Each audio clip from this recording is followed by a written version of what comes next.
Казвам се Пламена и днес ще ви покажа моята любима закуска.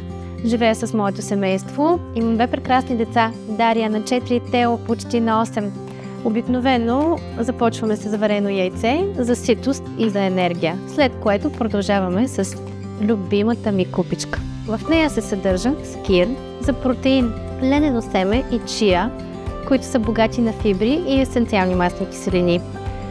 Също така добавям орехи за мозъка и сърцето. Не забравям от любимите ни боровинки, които са антиоксидант и са за свежест.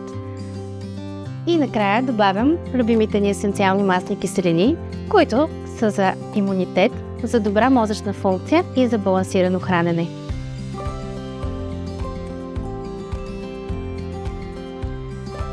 Така започва нашия ден, с грижа, с любов и осъзнатост. А вие как започвате вашия ден?